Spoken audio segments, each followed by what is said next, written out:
ഇന്ന് നമ്മൾ ഉണ്ടാക്കാൻ പോകുന്നത് എന്താണ്? അരി നെല്ലിക്ക അച്ചാറ്. അപ്പൊ നമുക്ക് എന്തെല്ലാം സാധനങ്ങൾ ഇതിലേക്ക് വേണമെന്ന് നമുക്ക് നോക്കാം. ഇതിലേക്ക് നോക്കിയേ. ആദ്യം നമുക്കിതില് ഇതെന്തിട്ടാ? അരി നെല്ലിക്ക. പിന്നെ ഇതെന്തിട്ടാ? പച്ചമുളക് വലിയതില്ല. അപ്പൊ നമുക്ക് അത് വീട്ടിൽ നമുക്ക് ശൂന്യമുളക് നമ്മുടെ വീട്ടിൽ ഉണ്ടായതുള്ളൂ. അപ്പൊ ശൂന്യമുളക് ഉണ്ട്. പിന്നെ ഇതില് മുളക് പൊടി ഉണ്ട്. പിന്നെ ഇതില് കറിവേപ്പിലുണ്ട്.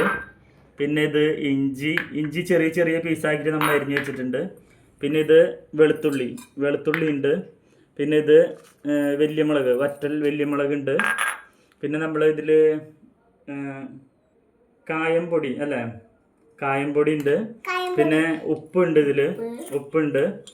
പിന്നെ നമ്മൾ ഇതിൽ എന്തിട്ടത് കടുകുണ്ട്. പിന്നെ ഇതിൽ നല്ലെണ്ണ നമ്മൾ എടുത്തിട്ടുണ്ട്. പിന്നെ നമ്മളിതിൽ ചൊറുക്ക വിനാഗിരി എടുത്തിട്ടുണ്ട്. പിന്നെ ഇതിൽ നമ്മൾ കുറച്ച് മഞ്ഞൾപ്പൊടി ഇട്ട് കൊടുക്കണം. അപ്പം മഞ്ഞൾപ്പൊടി ഉണ്ട്. പിന്നെ എന്തിട്ടത് ഉലുവയുണ്ട്. ഇത്ര സാധനങ്ങളാണ് നമുക്ക് വേണ്ടത്. അപ്പം നമുക്ക് എന്തിരിക്കുക?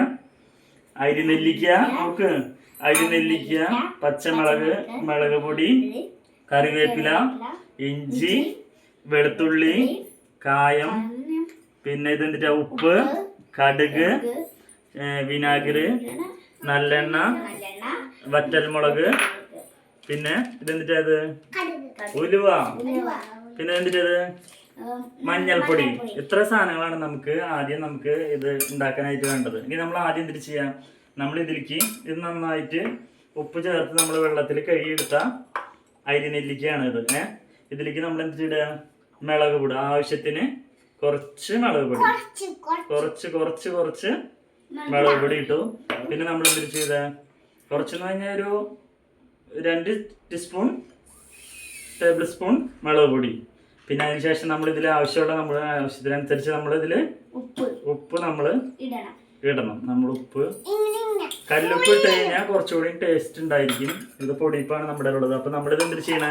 ഇത് നന്നായിട്ട് ഇങ്ങോട്ട് നോക്ക് നന്നായിട്ട് നമ്മള് ഇളക്കിയെടുക്കണം.